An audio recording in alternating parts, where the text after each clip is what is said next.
So greetings, we are live at Spot On Veterinary Hospital and Hotel, and we're talking to Dr. Philip Putter, who is the owner and a veterinarian here, and also Dr. Andrew Pickerstein, one of our veterinarians. And we're going to talk today about kennel cough.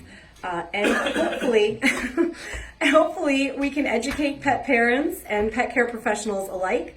There's a lot of misinformation around the term kennel cough that we can hopefully clear up for you today. So I guess we just want to start by asking, what is kennel cough? Kennel cough is a bit of an umbrella term. It doesn't really focus on any one particular disease. Essentially, it's an upper respiratory disease. It doesn't really speak to one particular virus or bacteria at all. So kennel cough isn't an actual disease, it just describes symptoms of many different possible diseases? Yeah, exactly. And that's a common mistake that we have to educate or re-educate pretty frequently, I think. Okay, so sometimes we hear people say, my dog was vaccinated for kennel cough or Bordetella, but my dog got kennel cough anyway, so the vaccine doesn't work. What is your response to that? That's not true. Obviously the vaccines work, and the vaccines don't vaccinate for all the possible diseases that we would see in a respiratory disease complex. The other problem is that the vaccines themselves don't prevent all infection. They can help mitigate those symptoms related to the infection, but certainly not prevent and entirely reduce that number of infections entirely. So there are some common infections out there that there is no way to prevent, like a common cold? That's exactly right. So there are viruses and certain bacteria out there that are pathogens that are very frequently and highly contagious that we can't prevent with vaccines, unfortunately. And that's one of the consequences of having many dogs together in very small spaces. So for someone who wants to bring their dog to a doggy daycare or a dog park or a pet hotel, what vaccines are you recommending that they have? Well, there's a lot of, there are a couple of vaccines. Basic core vaccines, distemper, which we always call distemper, but again, a bit of a misnomer. It's a couple of vaccines in combination with one, but we commonly call it distemper. Influenza, which covers in most cases now 2 different strains of flu, of canine flu, and Bordetella, which is one of the causes of kennel cough, which we were just discussing. And again, most of these are upper respiratory viruses. Some of them are far more serious as well too. But yeah, we've been seeing actually several cases recently, which we do testing for here and can positively identify exactly what they are.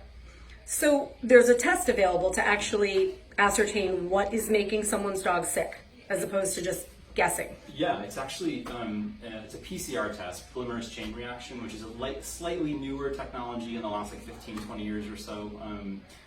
We can do basic swabs similar to what you would have if you went to your own doctor had the flu and they were to do a nasal swab and an oral pharyngeal swab, and we send them out and get back a list of 11 different bacteria and viruses, all of which independently or sometimes more than one can cause what we call sometimes kennel cough. But they're all independent viruses and bacteria, all with different clinical signs and all with different treatments in most cases as well too. So it's really important that we test to find out what we're treating for. Otherwise, we're just throwing a name at it and treating it blindly. So it's really a good idea to test so that you know exactly what you're treating. Knowledge is power. And outstanding. As a result of that, I mean, we want to know what the infectious cause of the problem is. And just like Dr. Putter was saying, as a result of that, then we can target our treatment correctly. Without that information, we're kind of guessing at what, the common pathogens that cause this problem, what they are doing and what their likely disease process is. So once we have that knowledge, then we can apply that to the appropriate treatments and moving forward, hopefully do the best we possibly can to treat that.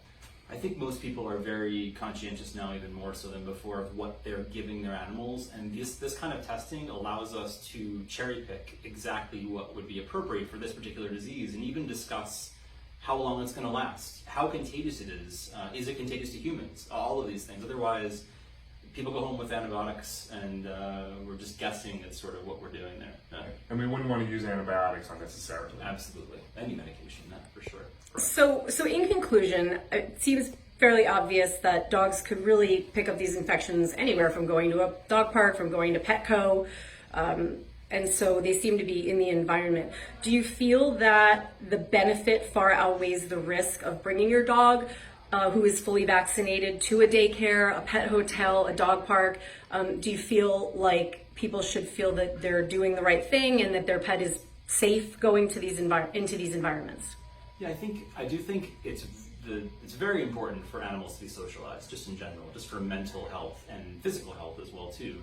And just like I have a 4-year-old son who I send, to daycare as well, and he comes home sick once in a while, and I understand that in a group of animals, including my child, when they get together, they can get sick, and that will happen regardless, even with all vaccines, because there are viruses still that we're still learning about that haven't even been identified yet, honestly. But this vaccination protocol prevents the majority of them.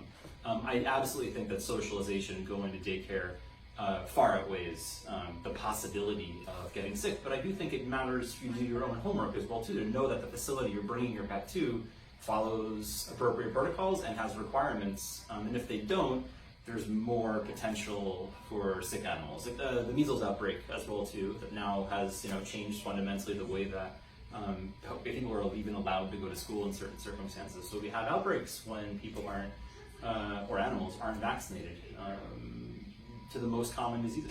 Yeah, to that point, dogs are social animals. Yeah. They want to be around other dogs, they want to be around other people, and the best way to do that is to provide this clean, safe environment for them to do so in a supervised kind of way where we can monitor and act quickly if we do see any signs of these upper respiratory tract infections. So it far outweighs the consequence of keeping them at home and having no interactions with other people or dogs, because that certainly can lead to behavioral problems down the road. Absolutely. So essentially, don't panic, do your homework, find a reputable facility that has stringent requirements, and make sure your animal is fully vaccinated.